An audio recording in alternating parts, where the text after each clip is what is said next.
Hello मेरे प्यारे दोस्तों, कैसे हो आप। तो आज आप लोगों की जो क्लास होने वाली है वो क्लास 10th मैथ के थर्ड यूनिट की क्लास है। तो इसमें आज अपन क्या सॉल्व करेंगे, इसमें जो भी इंपॉर्टेंट ओटी है उन्हें आज अपन सॉल्व करेंगे। तो चलिए क्लास को स्टार्ट करते हैं। तो आज के यूनिट का नाम क्या है? आज के यूनिट का नाम है दो चरों वाला रैखिक समीकरण। क्या है? दो चरों वाला रैखिक समीकरण। अब यहाँ दो चरों का मतलब क्या है? भाई जो भी तुम्हें इस यूनिट में जो भी तुम्हें इक्वेशन दी होगी उसमें दो चर होंगे। दो चर का मतलब जो है उनका मान अपन को निकालना पड़ेगा। चर ऐसे कुछ चिन्ह या प्रतीक होते हैं जिनके मान अपन को निकालने पड़ते हैं और उनके मान हमेशा क्या रहते हैं, बदलते रहते हैं। तो चर उनको कहते हैं, जैसे मान लो मैथ में कोई भी, मान लो लंबाई निकालनी है या फिर चौड़ाई निकालनी है, तो इसके लिए अपन कोई भी चिन्ह मानते हैं। जैसे कभी एक्स मान लेते हैं, कभी वाई मान लेते हैं। होता क्या है, इनकी वैल्यू हमेशा बदलती रहती है, तो इन्हें अपन कहते हैं चर। क्या कहते हैं? चर। पर इस यूनिट में कितने चर हैं? इस यूनिट में दो चर। कितने चर हैं? दो चर। और दो चरों वाला कौन सा समीकरण है? रैखिक समीकरण है। कौन सा है? रैखिक। अच्छा, रैखिक का मतलब पहले दो चर की बात करते हैं। दो चर मतलब जिनके मान अपन को निकालने, एक अपन मान लेते हैं एक्स है और एक क्या है? वाई है। और यहाँ रैखिक समीकरण का मतलब ये है कि जो भी चर होंगे उनकी अधिकतम घात कितनी होगी? एक होगी। क्या होगी? अधिकतम घात एक होगी। और दो जो चर होंगे उनके अपन को क्या निकालने पड़ेंगे? मान निकालने पड़ेंगे। ठीक है। अब क्या करेंगे भाई? अब सबसे पहले अपन देखेंगे दो चरों वाले जो रैखिक समीकरण होते हैं उनका व्यापक रूप क्या होता है। क्या? व्यापक रूप। सबसे पहले देखेंगे इनका व्यापक रूप। वो क्या होता है? वो होता है अपना a1x plus b1y plus c1 equal में क्या रहता है? जीरो। अब लिखा दो चरों वाले रैखिक समीकरण। ये तो हो गया अपना पहला समीकरण। कितना हो गया? पहला। अब दूसरा देखते हैं। a2x प्लस b2y और प्लस c2 बराबर में क्या रहेगा? जीरो। ये समीकरण है अपना दो। तो जो भी क्वेश्चन अपन सॉल्व करेंगे उसका व्यापक रूप क्या होता है? a1x plus b1y plus c1 equal में जीरो। दूसरा होता है a2x plus b2y plus c2 बराबर में कितना है? जीरो है। अब इसकी कुछ कंडीशन दी हुई है। सबसे पहले अपन कंडीशन समझेंगे, उसके बाद से अपन करेंगे क्वेश्चन सॉल्व। चलिए अपन देखते हैं कंडीशन में क्या दिया हुआ है। सबसे पहले जो मैंने व्यापक रूप लिखा था, क्या लिखा था? व्यापक रूप। तो व्यापक रूप में क्या था? चलो, व्यापक रूप था अपना a1x plus b1y plus c1 बराबर जीरो। दूसरा क्या था? a2x प्लस b2y और प्लस c2 बराबर जीरो। अब होता क्या है, पहली कंडीशन देखते हैं। पहली कंडीशन क्या होती है? जे है a1, मतलब x का जो भी गुणांक होगा उसे अपन कहेंगे क्या? a1। और y का जो भी गुणांक होगा उसे अपन क्या कहेंगे? b1। और जो कांस्टेंट होगा, ठीक है, जो अचर होगा उसे अपन कहेंगे c1। जो समीकरण एक के लिए और जो समीकरण किसके लिए है? जो समीकरण दो के लिए है। ठीक।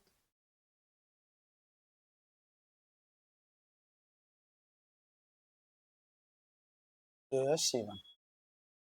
चलो पहली कंडीशन कंडीशन देखते हैं। यदि यदि a1 अपॉन a2 बराबर नहीं है b1 अपॉन b2, तो क्या होता है? सबसे पहली कंडीशन इसमें ये होती है कि जो रेखाएं होंगी ना, रेखाएं होंगी प्रतिच्छेद करेंगी। क्या करेंगी? रेखाएं करेंगी प्रतिच्छेद। क्या करेंगी? और युग्म, युग्म कैसे होंगे? युग्म होंगे संगत। और हल कितने होंगे? एक अद्वितीय हल होगा। क्या होगा? एक अद्वितीय हल।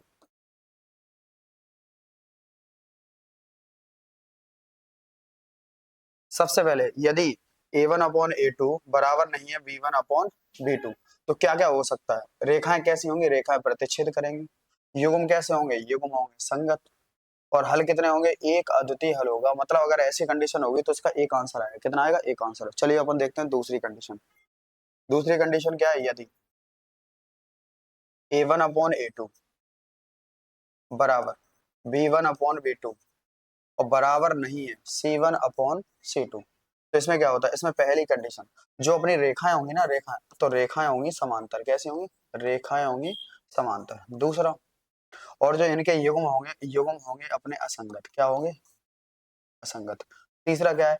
इसके जो हल होंगे ना, हल, रेखाएं कैसी होंगी? समांतर, तो इसका जो हल होगा, इसका कोई भी हल नहीं होगा। क्या होगा? कोई भी हल नहीं होगा। इसे अपन ऐसे ही समझ सकते हैं, जैसे इसमें रेखाएं प्रतिच्छेद करेंगे तो एक रेखा ये रही और एक रेखा ये रही। तो बताओ कितनी जगह ये कट कर रही है? एक जगह। तो इसका आंसर कितना हो जाएगा? एक। अब इसमें बनेगी रेखाएं समांतर, एक रेखा ये रही और एक रेखा ये रही। बताओ रेखाएं कैसी हैं? समांतर। क्या ये कहीं पे कट कर रही है? कट नहीं कर रही है, तो इसका आंसर क्या होगा? कोई हल नहीं होगा। अब देखते हैं तीसरी कंडीशन। यदि A1 अपॉन A2 बराबर B1 अपॉन B2 बराबर C1 अपॉन C2, अगर ये तीनों बराबर है तो क्या होता है? पहली कंडीशन, जो अपनी रेखाएं होंगी वो रेखाएं होंगी अपनी समपाती। कैसी होंगी? रेखाएं होंगी समपाती। क्या होंगी? समपाती। रेखाएं होंगी समपाती। और युग्म, युग्म कैसे होंगे? युग्म होंगे अपने संगत। क्या होंगे? संगत। और हल कितने होंगे? जैसा अपन देखते हैं, एक रेखा ये रही और इसी के ऊपर एक और रेखा बनेगी। जब रेखा है देखो, ये कितनी जगह कट कर रही थी? एक जगह, तो एक हल था। ये कितनी जगह कट कर रही? एक भी जगह नहीं, तो इसका कोई हल नहीं है। अच्छा, ये कितनी जगह टच कर रही?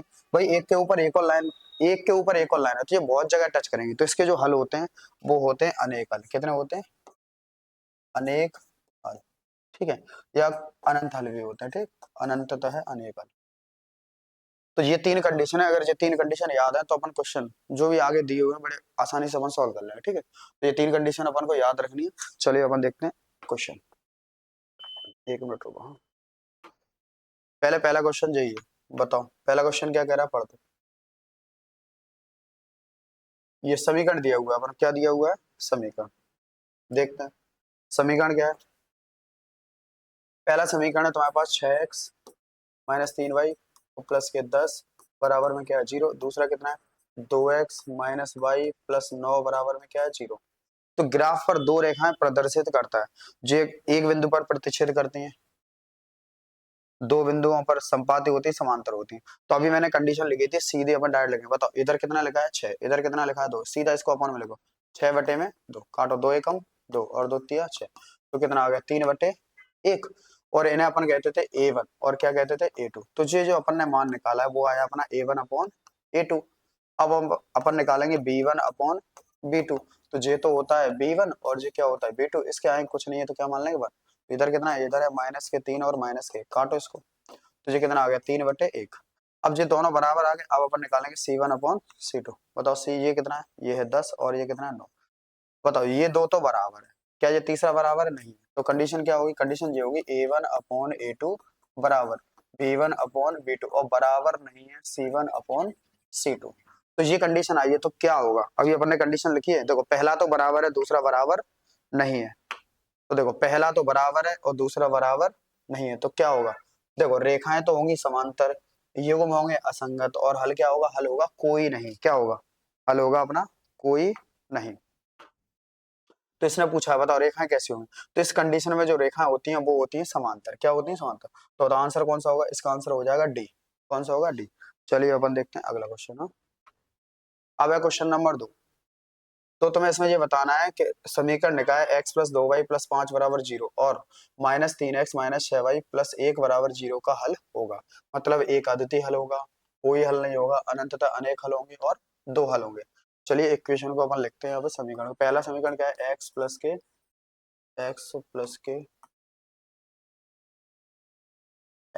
2y और प्लस के 5 बराबर में क्या है? 0। अगला 3x माइनस के 6y प्लस 1 बराबर में क्या है? 0। इसके आगे कुछ नहीं है तो क्या माना जाएगा? 1। सबसे पहले अपन निकालेंगे A1 अपॉन A2। क्या है? माइनस वो ऊपर तो है 1 और ये है -3। अब अपन निकालेंगे B1 अपॉन B2। B1 कितना? B1 है अपना 2, B2 कितना है? ये है -6, तो 2 एकम 2 और 2 तिया 6, कितना आ गया? -1/3। ये बराबर है, तब ये भी निकालेंगे C1 अपॉन C2। कितना है? ये तो है 5 और ये है कितना? 1, तो ये कितना लिखेंगे? 5/1। तो ये 5/1। देखो पहला तो ये बराबर है और ये तीसरा वाला बराबर नहीं है, तो कंडीशन क्या बनेगी? A1 अपॉन A2 बराबर B1 अपॉन B2 और बराबर नहीं है C1 अपॉन C2।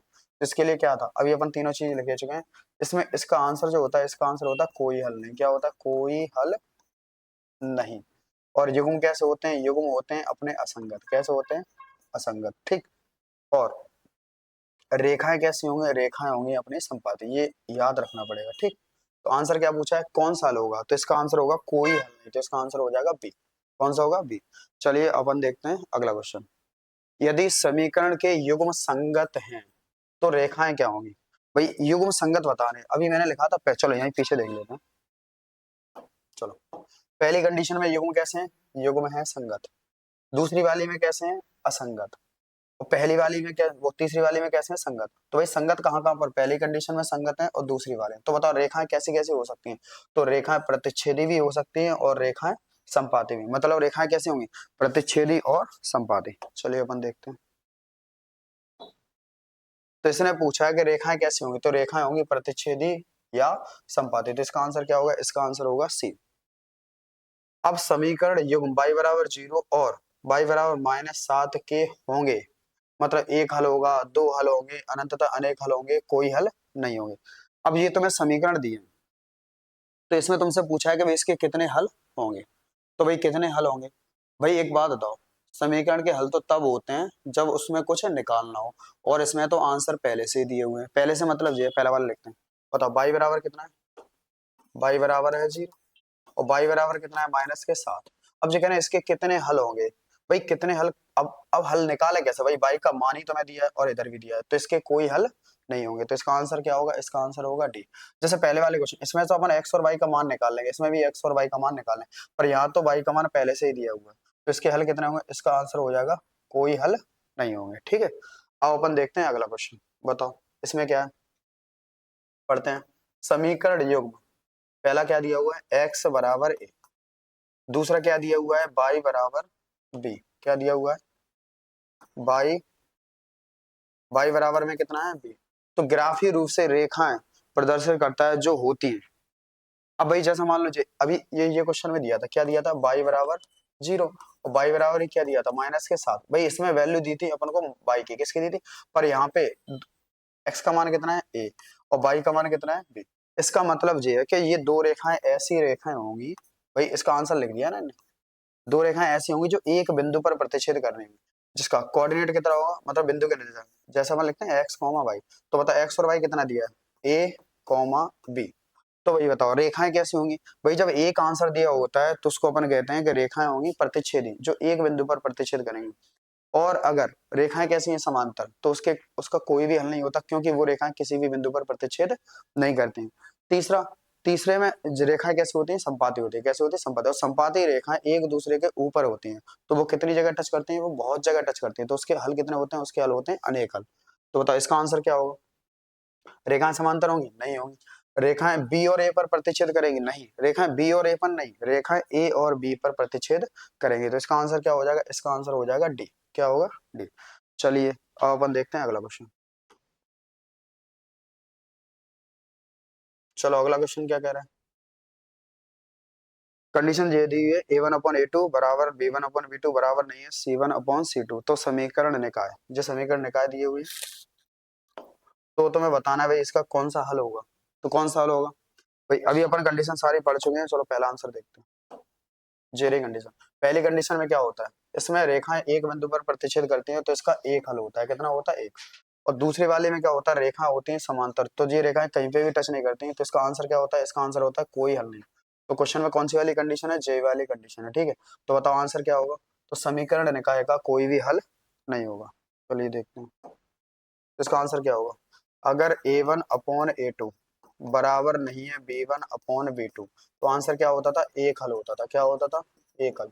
दूसरी कंडीशन क्या थी? यदि a1/a2 बराबर b1/b2 और बराबर नहीं है c1/c2, तो क्या होता था? तो होता था कोई हल नहीं। क्या होता था? कोई हल नहीं। तीसरी कंडीशन क्या थी? यदि a1/a2 बराबर b1/b2 और बराबर c1/c2, तो इसमें कितने हल होते थे? इसमें हल होते थे अनेक हल। कितने होते थे? अनेक। तो बताओ कौन सी वाली कंडीशन है? कंडीशन है अपनी दूसरी वाली। तो कौन सा हल होगा? कोई हल नहीं होगा। कौन सा वाला ऑप्शन है? इसका आंसर हो जाएगा बी, इसका कोई हल नहीं होगा। चलिए अपन देखते हैं अगला क्वेश्चन। कुल मिला के जो कंडीशन याद रखनी है, अगर याद है तो आंसर अपन बड़े आसानी से दे देंगे। चलो अगला क्वेश्चन देखते हैं। इसमें तीनों चीजें कैसी हैं? तीनों चीजें हैं बराबर। तो क्या करना है भाई? अभी मैंने क्या बताया, अगर पहला वाला बराबर नहीं है तो एक हल होगा, इसमें एक बराबर है और एक बराबर नहीं है तो कोई हल होगा, और अगर तीनों बराबर हैं तो कितने हल होंगे? तो उसके होंगे अनेक हल। कितने होंगे? अनेक हल। तो बताओ इसका आंसर क्या होगा? इसके होंगे अनंततः अनेक हल। तो इसका आंसर हो जाएगा डी। क्या होगा? डी। चलिए अब तुम्हें देखना है अगला क्वेश्चन। अगला क्वेश्चन क्या कह रहा है, जो समीकरण निकाय दिए हुए हैं, तो तुम्हें बताना है एक अद्वितीय हल होगा, एक अद्वितीय हल। चलो पीछे बैक करके देखते हैं। तो बताओ एक हल कब होता है, एक हल जब होता है यदि a1/a2 बराबर नहीं है b1/b2। तो बताओ कौन सा आंसर होगा। तो भाई इसमें तो बराबर दिया हुआ है, यही है पहला आंसर। यदि a1/a2 बराबर नहीं है b1/b2 तो कौन सा हल होगा, एक हल। क्या होगा, एक हल। और इसमें क्या दिया हुआ है, इसमें एक बराबर है एक बराबर नहीं है, तो इसका आंसर क्या होता है, इसका आंसर होता है कोई हल नहीं। क्या, और तीनों बराबर है तो इसके हल क्या होते हैं, अनेक हल होते हैं। क्या होते हैं, अनेक हल। तो भाई पूछा क्या हुआ है, पूछा ये है कि एक हल कब होगा, तो इसका आंसर क्या हो जाएगा, इसका आंसर होगा बी। चलो अब अपन देखते हैं अगला क्वेश्चन। अगला क्वेश्चन क्या कह रहा है, समीकरण को यहाँ पे लिखते हैं x-2y बराबर में क्या है, 0। दूसरा वाला क्या है, 3x प्लस के 4y और माइनस के 20 बराबर में क्या है, 0। x के यहाँ है कुछ नहीं है तो क्या मानेंगे, एक। ये समीकरण एक है और ये समीकरण दो है। तो तुम्हें ये बताना है कि भाई रेखाएं कौन सी होंगी। तो सबसे पहले अपन कंडीशन चेक करें, क्या निकालेंगे, a1/a2। तो ये जो रहता है ये तो रहता है a1 और ये क्या रहता है a2, और ये क्या रहता है b1 और ये क्या रहता है b2। अब C1 C2 तो है नहीं जो कांस्टेंट रहते हैं, इसमें C1 क्या दिया है, इसमें C1 दिया हुआ है 0, और यहाँ C2 कितना हो जाएगा, -20। चलो अपन निकालते हैं a1/a2। तो बताओ कितना आएगा, 1/3। तो a1/a2 कितना आया, 1/3। अब निकालेंगे b1/b2। तो बताओ b1 कितना है, b1 तो है -2 और b2 कितना है 4। चलो काटते हैं, 2 एकम 2 और 2 दूनी 4, कितना आया -1/2। क्या ये बराबर है, तो ये बराबर नहीं है। तो बताओ जब ये बराबर नहीं आते हैं तो रेखाएं क्या होती हैं, तो यदि a1/a2 और बराबर नहीं है b1/b2, इसका आंसर क्या होता है, अभी थोड़ी देर पहले ही बताया था। इसका आंसर होता है एक हल। क्या होता है, एक हल। चलो पीछे देखते हैं, जब ये बराबर नहीं आता तो बताओ इसका आंसर क्या होता है, एक हल होता है। चलो देखते हैं, तो आंसर क्या होगा। अच्छा एक हल होता है और रेखा क्या करती हैं, एक बिंदु पर प्रतिच्छेद करती हैं। तो या तो हम बोले एक हल होगा या रेखाएं प्रतिच्छेद करती हैं। तो इसका आंसर क्या हो जाएगा, इसका आंसर होगा ए। चलिए अपन देखते हैं अगला क्वेश्चन। इनने पूछा आश्रित एवं संगत। क्या पूछा, आश्रित एवं संगत। तो अभी देखते हैं फिर से तीन कंडीशन। जी देखो, इसमें होता है एक हल और युग्म होते हैं संगत। क्या होते हैं, संगत। इसमें होता है कोई हल नहीं और युग्म होते हैं असंगत। क्या होते हैं, असंगत। इसमें अनेक हल होते हैं और युग्म क्या होते हैं, संगत, और होते हैं आश्रित। क्या होते हैं, आश्रित। तो बताओ आंसर क्या होगा। तो अपना आंसर हो जाएगा जिसमें ये तीनों चीजें क्या होती हैं, बराबर। यदि a1/a2 बराबर b1/b2 बराबर c1/c2, तो अनेक हल होंगे और युग्म होंगे संगत और कैसे होंगे, आश्रित। तो इसका आंसर क्या होगा, संगत और आश्रित। तो तीनों चीजें बराबर होनी चाहिए, तो इसका आंसर होगा सी। एक मिनट रुको, इसमें ऑप्शन अलग अलग दिए हैं। चलो क्या होगा, एक मिनट रुको इसको साफ करते हैं। इसमें तीनों चीजें बराबर आनी चाहिए। क्या आनी चाहिए, बराबर। चलो लिखते हैं, इसमें आएगा a1/a2 बराबर b1/b2 और बराबर c1/c2। क्या जे है, जे नहीं है। a1/a2 जे भी नहीं है। जे a1/a2 बिल्कुल सही है, b1/b2 बिल्कुल सही है, c1/c2 बिल्कुल सही है। तो इसका आंसर क्या हो जाएगा, इसका आंसर होगा सी। चलिए अपन देखते हैं अगला क्वेश्चन। अब अपन को क्या करना है, रिक्त स्थानों की पूर्ति करनी है। तो पढ़ते हैं पहला क्वेश्चन। एक ऐसा समीकरण जिसका आलेख एक सरल रेखा होगा तो उसे अपन क्या कहते हैं, भाई जिसमें ये सरल रेखा बनती है, सरल रेखा बनती है तो उसको अपन बोलते हैं रैखिक समीकरण। क्या बोलते हैं, रैखिक समीकरण। क्या बोलेंगे, रैखिक। और जिसमें यू आकृति की रेखा बनेगी तो उसको अपन बोलते हैं द्विघात समीकरण। क्या बोलते हैं, द्विघात समीकरण। ठीक है, जब ये ग्राफ बनाया जाता है तो उसमें ये ग्राफ बनते हैं। ठीक है, और अगर मान लो अपना एस आकृति का अगर ग्राफ बन रहा है तो वो होता है त्रिघात समीकरण। क्या होता है, त्रिघात समीकरण। तो भाई रैखिक समीकरण होगा तो उसमें लाइन बनेगी एक सीधी रेखा, और अगर यू आकृति का ग्राफ बन रहा है तो उसे बोलते हैं द्विघात समीकरण, और यदि एस आकृति का ग्राफ बन रहा है तो उसे बोलते हैं त्रिघात समीकरण। तो बता एक ऐसा समीकरण क्या होगा जिसका आलेख एक सरल रेखा होगा तो उसे अपन बोलेंगे रैखिक समीकरण। क्या बोलेंगे, रैखिक समीकरण। क्या बोलेंगे, रैखिक समीकरण। दूसरा, रैखिक समीकरण ax plus B Y plus C बराबर 0 का एक आलेख होता है। अब यहाँ पे देखो, जो रैखिक समीकरण है तो उसका आलेख कैसा होगा, तो इसका आलेख होगा एक सरल रेखा। क्या होगा, सरल रेखा। तो इसका आंसर क्या हो जाएगा, इसका आंसर हो जाएगा सरल रेखा। ठीक। दूसरा देखते, यदि x एवं y का मान युग्म जो दिए हुए समीकरण x को संतुष्ट करते हैं तो समीकरण का क्या हो, समीकरण का डॉट डॉट कहलाता है। अब भाई मान लो x बराबर तुम्हें 2 दिया है और y बराबर मान लो 3 दिया है, कोई भी समीकरण दिया है उसका ये आंसर निकाल दिया है, मतलब तो ये इसको क्या करेगा, संतुष्ट करेगा, और इन्हें कहता है ये उसका हल होंगे। क्या होंगे, हल। हल मतलब उसका आंसर होगा, उत्तर होगा, तो समीकरण का हल कहलाता है। क्या कहलाता है, हल। 14 पढ़ते हैं, यदि किसी समीकरण निकाय का कोई हल होता है तो निकाय कहलाता है।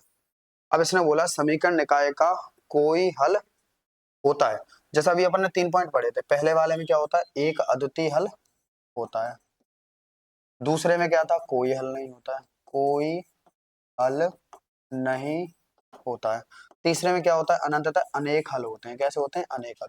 तो क्या बोला, जब समीकरण निकाय का कोई हल होता है तब निकाय क्या कहलाता है, और जिस हल होता है तो इसको अपन बोलेंगे संगत। क्या बोलेंगे, संगत। इसको अपन क्या बोलेंगे, इसको अपन बोलेंगे असंगत, और इसको भी अपन क्या बोलेंगे, संगत और प्लस आश्रित। क्या बोलेंगे, संगत प्लस आश्रित।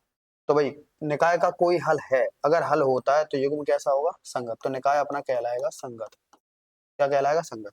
दूसरा, जब किसी समीकरण निकाय का कोई हल नहीं होता, क्या नहीं होता, कोई हल नहीं होता, तब निकाय कहलाता है। क्या कहलाता है, तो इसका निकाय जो होगा वो होगा असंगत। क्या होगा, असंगत। एक मिनट, इसका आंसर क्या हो जाएगा, असंगत। ठीक। अगला समीकरण x प्लस वाई बराबर में 8 है, यदि x बराबर 3 है तो y बराबर कितना हो। भाई हमें बताओ, x बराबर कितना है, 3 प्लस, और बराबर में कितना है, 8। भाई इधर 8 है, इधर 3 है, तो बताओ y की जगह कितना रख दें, तो y की जगह यदि अपन 5 रख दें तो बराबर हो जाएगा, हो जाएगा, तो y का मान कितना आएगा, तो y का मान आएगा अपना 5। चाहो तो जैसे सॉल्व किया जाता है वैसे भी कर सकते हैं, चलो करते हैं।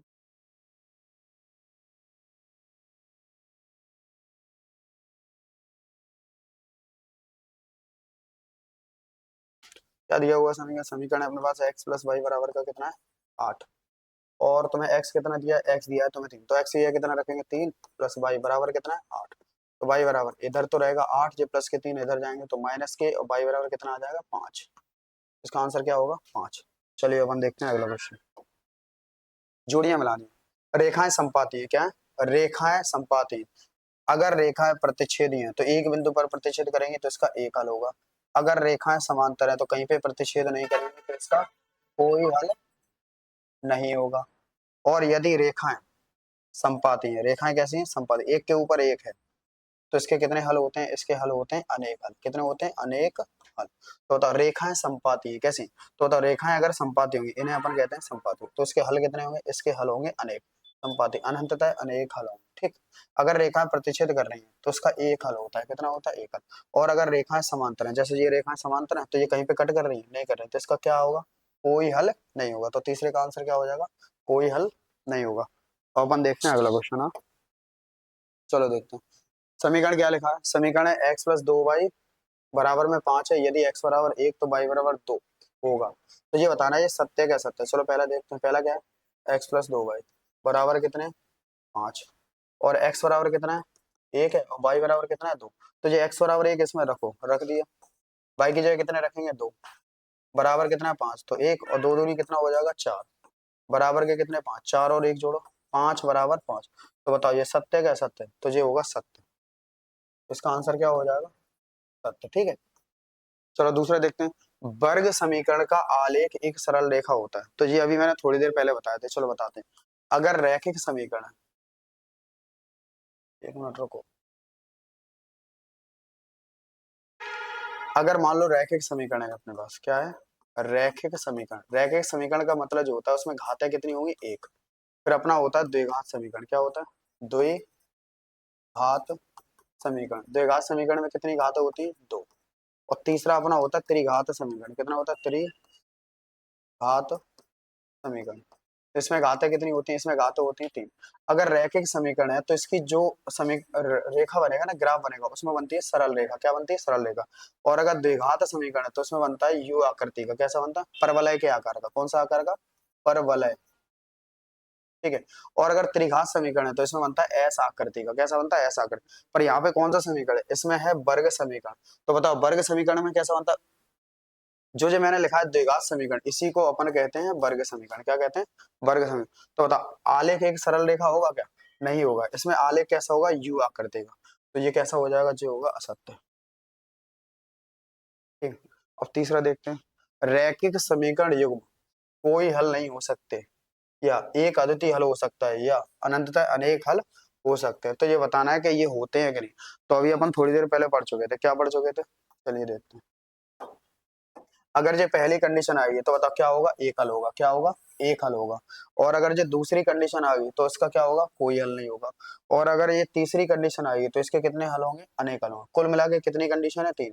इसका एक हल होगा, इसका कोई हल नहीं होगा, इसके अनेक हल होंगे। तो यही इनने पूछा है।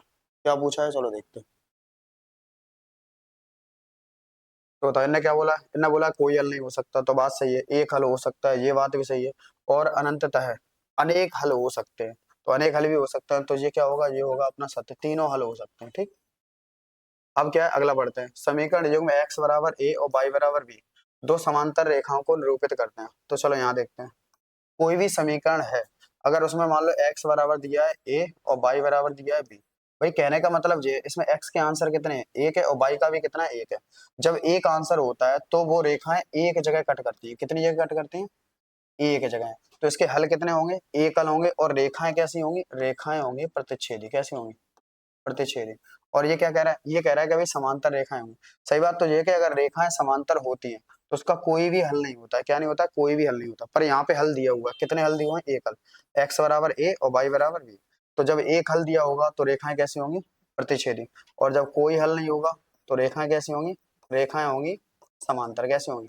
समांतर। कब? जब कोई हल नहीं होगा। और ये तीनों कंडीशन अपन पहले ही पढ़ चुके हैं। ठीक। चलो अब अपन देखते हैं लास्ट क्वेश्चन। लास्ट क्या है? A X plus B Y plus C बराबर 0 प्रकार के समीकरण रैखिक युगपद समीकरण होते हैं। जैसे ये समीकरण दिया हुआ है, जो कह रहे हैं ये रैखिक समीकरण होता है। ये पता कैसे चलता है भाई रैखिक समीकरण है या नहीं? तो रैखिक समीकरण की खासियत जो होती है कि जो भी चर होता है उसकी अधिकतम घात होती है एक। कितनी होती है? एक। चर यहाँ पे क्या है? एक्स है, तो बताओ एक्स की घात कितनी है? एक। और वाई की घात कितनी है? एक। तो जब भी एक घात होगी तो उसको अपन बोलते हैं रैखिक युगपद समीकरण। क्या बोलते हैं? रैखिक युगपद। और मान लो अगर दो दो घात होती, कितनी घात होती? दो घात होती, तो उसको अपन बोलते हैं द्विघात समीकरण, जो लिखा हुआ है। और तीन घात होती तो क्या बोलते हैं? त्रिघात समीकरण। तो यहाँ पे घात कितनी है? एक। तो इसको अपन क्या बोलेंगे? इसको बोलेंगे रैखिक समीकरण। इसका आंसर क्या हो जाएगा? रैखिक समीकरण। तो ये बिल्कुल सत्य। क्या है? ठीक है। और ये कैसा था? ये था अपना असत्य। चलो अब अगला क्वेश्चन देखते हैं। चलो, वह समीकरण निकाय क्या कहलाता है जिसका कोई हल नहीं होता? अब देखो तीन कंडीशन अपन पहले ही लिख चुके हैं। पहले निकाय में युग्म कैसे होते थे? युग्म होते थे संगत। कैसे होते थे? संगत। दूसरे वाले में कैसे होते थे? दूसरे वाले में होते थे असंगत। और तीसरे वाले में कैसे होते थे? तीसरे वाले में होते थे संगत एवं आश्रित। कैसे होते थे? संगत एवं आश्रित। ये तीन कंडीशन अपन पहले ही लिख चुके हैं। तो बताओ वह समीकरण निकाय क्या कहलाता है जिसका कोई हल ना हो? तो बताओ इसमें क्या होता था? इसमें तो होता था एक हल। और इसमें क्या होता था? कोई हल नहीं है। कोई हल नहीं है। और इसमें क्या होता था? इसमें होते थे अनेक हल। कितने होते थे? अनेक हल। अब बताओ कौन सा होगा? तो यहाँ क्या है? समीकरण निकाय क्या कहलाता है जिसका कोई हल ना हो? तो कोई हल ना हो तो क्या कहलाएगा? असंगत। तो इसका आंसर क्या होगा? इसका आंसर हो जाएगा असंगत। ठीक। वह समीकरण निकाय क्या कहलाएगा जिसका कोई हल होता है? भाई जो कह रहे हैं इसका कोई हल होता है। अब भाई एक हल किसमें होता है? इसमें होता है। तो निकाय क्या कहलाएगा? संगत कहलाएगा। तो इसका आंसर क्या हो जाएगा? संगत। अगला बढ़ते हैं। जिस समीकरण का आलेख एक सरल रेखा होता है तो वह क्या कहलाता है? भाई जिसका आलेख एक सरल रेखा, अभी अपन ने पढ़ा था क्या? जब ये रहा अगर ये तो है सरल रेखा। क्या है? सरल रेखा। तो उसे अपन बोलते हैं रैखिक समीकरण। क्या बोलते हैं? रैखिक। अगर परवलय के आकार का होता तो उसे बोलते हैं द्विघात समीकरण। और ऐसा आकृति का होता तो उसे अपन बोलते हैं त्रिघात समीकरण। तो उसने बोला है सरल रेखा। तो बताओ क्या कौन सा समीकरण होगा? तो उसे अपन कहेंगे रैखिक समीकरण। क्या कहेंगे? रैखिक समीकरण। ठीक। चलो चौथा वाला देखते हैं। जब किसी समीकरण निकाय के अंशतः अनंततः अनेक हल होते हैं तो उसका आलेख कैसा होता है? अब इसने बोला है कि अनंततः अनेक हल होंगे। और जैसे मैंने ये लिखा है रैखिक समीकरण, और रैखिक समीकरण हल कितने होते हैं? तो उसमें एक हल होता है। क्या होता है? एक हल। और रेखाएं कैसी होती हैं? रेखाएं होती हैं प्रतिच्छेदी, जो एक बिंदु पर प्रतिच्छेद करती हैं। तो अपन को क्या लिखना है, जैसे अगला क्वेश्चन देखते हैं। जब किसी समीकरण निकाय के अनंततः अनेक हल होते हैं तो उसका आलेख कैसे होता है? जब अनेक हल होते हैं तो उसमें रेखाएं कौन सी बनती हैं? रेखाएं बनती हैं संपाती, एक लाइन के ऊपर एक और लाइन। तो इसका आंसर क्या हो जाएगा? संपाती, संपाती रेखाएं बनेंगी। ठीक, अगला वाला देखते हैं। जब किसी समीकरण निकाय का कोई अद्वितीय हल होता है, जो कह रहे हैं कोई अद्वितीय हल है, तो उसका निकाय कैसा बनेगा? अद्वितीय हल मतलब एक हल होता है, इसी को अपन कहते हैं कि एक अद्वितीय हल होता है। क्या होता है? एक अद्वितीय हल। तो बताओ युग्म कैसे होते हैं? संगत। और रेखाएं कैसी होंगी? रेखाएं एक बिंदु पर प्रतिच्छेद करेंगी, इसमें होंगी प्रतिच्छेदी रेखाएं। कैसे होंगी? प्रतिच्छेदी रेखा। ठीक,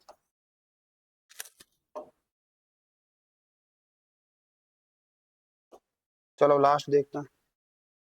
दो चरों x व y वाले रैखिक समीकरण का मानक रूप क्या होता है? तो जब मैंने स्टार्ट की थी क्लास तभी मैंने बता दिया था, दो चरों वाला रैखिक समीकरण का व्यापक रूप क्या होता है? तो वो अपना होता है ax प्लस बी वाई और प्लस सी बराबर में क्या रहता है? 0। ठीक है, तो ये सारे क्वेश्चन अपने सॉल्व हो चुके हैं, एक बार करके देख लेना। अगर कोई डाउट आए तो आप लोग वो सब पूछ सकते हो। ठीक है।